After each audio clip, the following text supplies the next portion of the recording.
Ay, assuming. Dapat ate, bakit man mabilin ang mo dyan o sa inutan? Tubon. Tubon.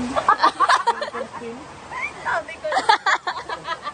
Ay, yung question yung tubon. Ay, kapal na lang. Ha? Kapal. Ay, tema niya sa katangaran. Ano ang aral, baby? Kapal. Kapal. Kapal tikoy.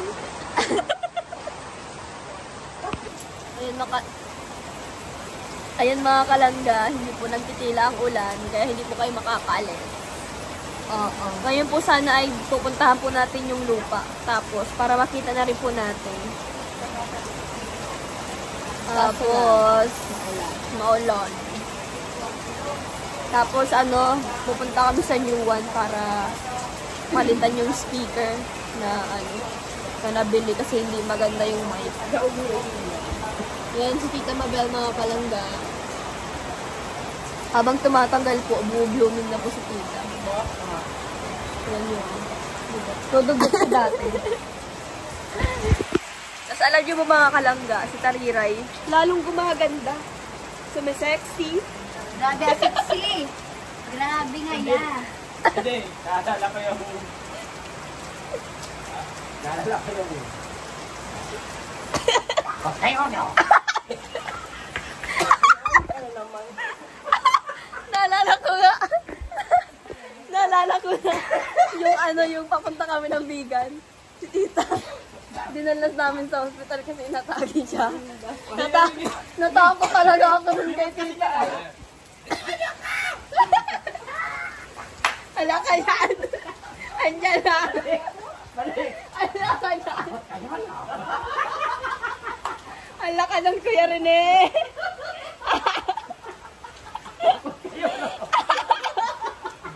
Tudas. Takot man talaga yung... Takot man talaga yung... Takot man talaga yung mga nasa. Dulag si mga nag-OJT. Grabe.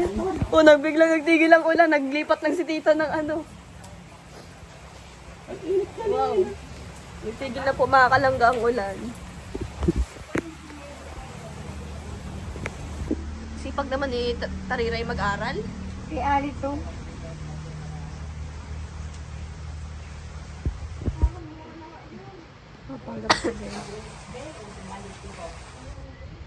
Yan, wala na mga kalanggang ulan.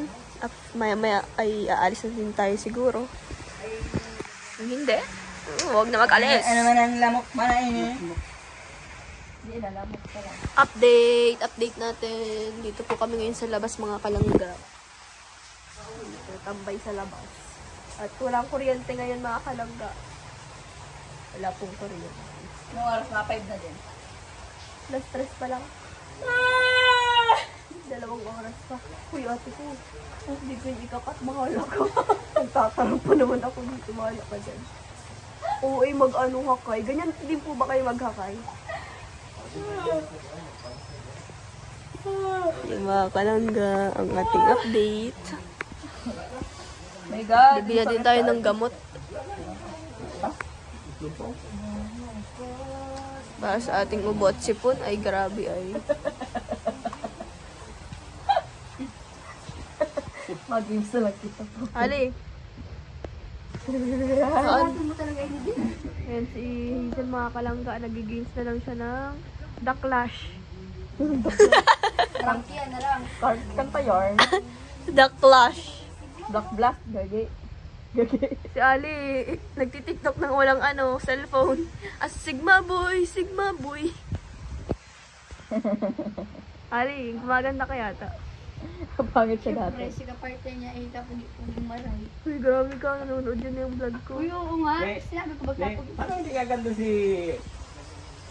Charlie. Kinilig. Yung sa lang sa atin.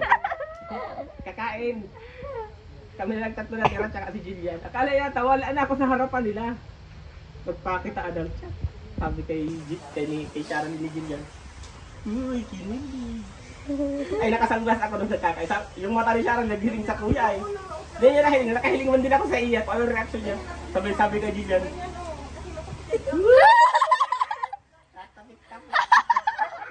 Huli. Huli, yung hiya siya oh. Sino man yung nani? Yung hiya siya oh. Ay, nagulan na naman. Mga kalangga, nagulan na naman po. Lakas ng ulan. I'm on vacation. It's a vacation. Magaling kang bata ka. Magaling.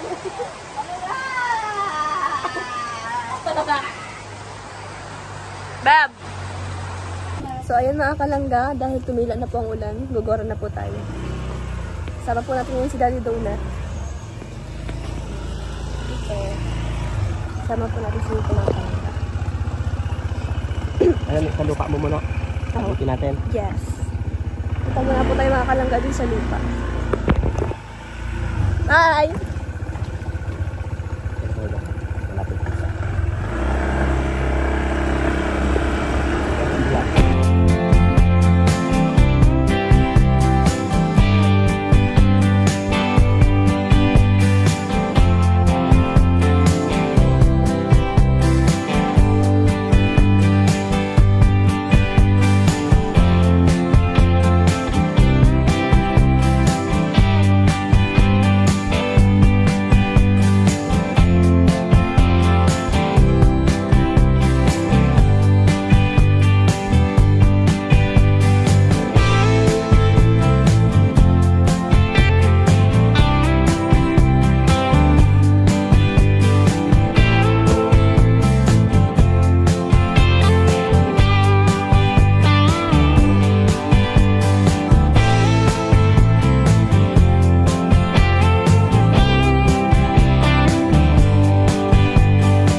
nandito na po tayo sa new one. Bali,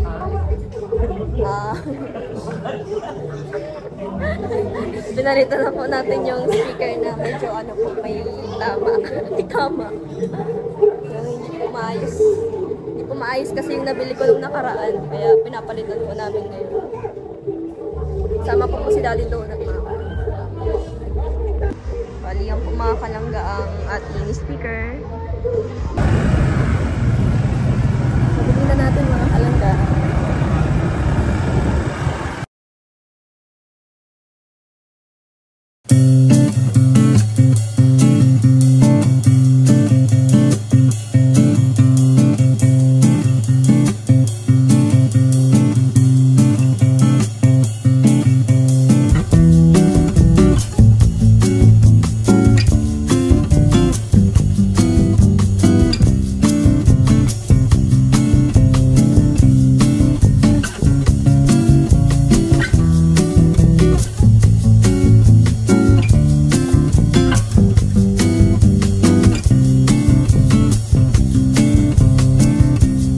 Mga kalangga, magpapaalam po muna ako for the meantime and maraming salamat po mga kalangga sa patuloy pong pagsuporta sa akin at yun nga po nakakatuwa mga kalangga kasi malapit na po natin matapos bayaran po yung lupa kasi yung po mga kalangga ay bali 2 months na lang po yung natitira nating ano na kumbaga 2 months na lang mga kalangga mapapasa pangalan na natin yung lupa po sa subdivision po sa Fairview 3. So, yun po mga kalangga, excited rin po akong makita siya. So, nung dumalaw po kami doon, bali, ano po mga kalangga kasi, nagtanong po kami doon sa guard na nakabantay. Ang sabi niya, hindi naman daw po niya alam yung pinaka-exact na ano talaga. Kasi, kalat daw po yung mga lupa doon. Ay, kalat daw po yung mga block doon, yung mga lot. Tapos, nagtanong-tanong kami kung saan yung lot na to, yung block na to.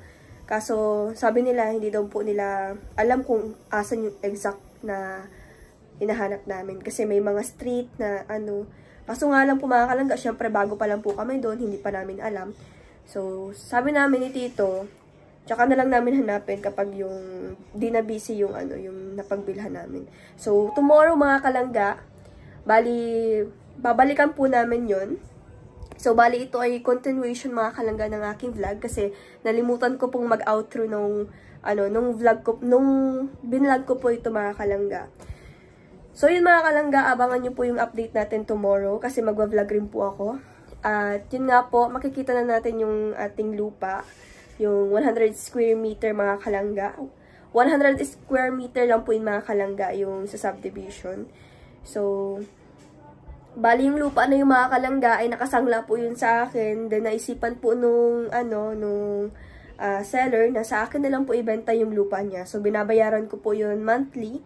After 6 months mga kalangga ay mapapasa akin na po siya, maililipat na po sa pangalan ko. So nakakatuwa lang po mga kalangga kasi ang ating first na lote ay sa subdivision po.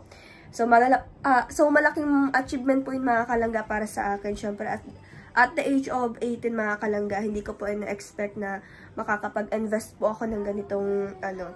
So, sobra din po ako nagpapasalamat mga kalangga kasi kung wala rin po ang support ni mga kalangga, hindi ko po ito magagawa at hindi ko rin po magagawa lahat ng ito kasi kung walang support ni mga kalangga, kaya sobrang nagpapasalamat po ako. Yun po, ite-treasure ko po ito ng sobra-sobra kasi grabe yung mga kalangga kasi ang lupa, tumataas ang value. Kaya sobra po akong thankful kasi dumating po ito sa buhay ko. Talagang ginrab ko to mga kalangga. So, bali, tutulungan po ako ni Tito na lakarin po yung yung lupa. So, may kakilala si Tito na marunong po sa mag-asikaso ng lupa. Yung mga kalangga, ang ganda lang po kasi nakales po ako dito sa pagbayad. Ang nales ko po mga kalangga ay umabot po ng 100,000 pesos. So, malaking halaga po yung mga kalangga na bawas po sa babayaran ko. Yun, update natin mga kalangga. So, maraming salamat po mga kalangga. Sana po ay nag-enjoy kayo sa vlog na ito. Thank you so much!